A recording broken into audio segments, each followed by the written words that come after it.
අපි එමු ළමයි 42 වන ගාන. මේ 42 වන ගානට ඕල් දෙයි කියලා සමහරු කියනවා. කොහේ ඕල් දෙන්නද ළමයි? සම්පත් පොතේ පැහැදිලිව වාක්‍යයක් highlight කරලම මේක දක්වලා තියෙනවා. note කියලාම දක්වලා තියෙනවා. එතකොට බලන්න එස්ටර සහ ග්‍රීනාඩ් ප්‍රතිකාරක අතර ප්‍රතික්‍රියාව මගින් කීටෝන සාදාගත නොහැක කියලා වාට කියනවා. කීටෝන හදාගන්න බෑ තමයි. මේ බලන්න ළමයි සම්පත් පොතේ වාට දීලා තියෙන්නේ මොකද්ද කියලා වා හොඳට බලන්න.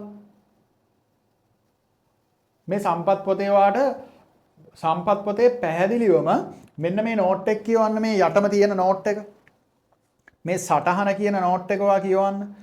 කීටෝන ග්‍රීනාඩ් ප්‍රතිකාරකයේ සමග එස්ටර වලට වඩා වැඩි වේගයෙන් ප්‍රතික්‍රියා කරන බැවින් ඉහත ප්‍රතික්‍රියාව කීටෝන අවස්ථාවේදී නතර කරන්න බෑ. තේරෙනව නේද?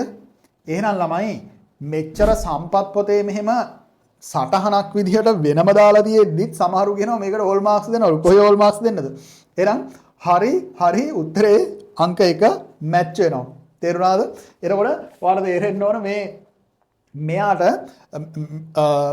මේ ග්‍රීනාඩ් එස්ටරේට ආවට පස්සේ ළමයි මුලින්ම හම්බ වෙන්න මෙන්න මේ ආකාරයට කීටෝනයක්. මේ කීටෝනේ තවදුරටත් ගිහිල්ලා තමයි මේ ට්‍රුතීක ඇල්කොහොලය හම්බ වෙනවා. දන්නවා මේකට ජලය දැම්මට පස්සේ ට්‍රුතීක ඇල්කොහොලය හම්බ වෙනවා. හරි. එතකොට මේ අවස්ථාවේදී නවත්තන්න බෑ මේක. අපි එමු ඊගාවට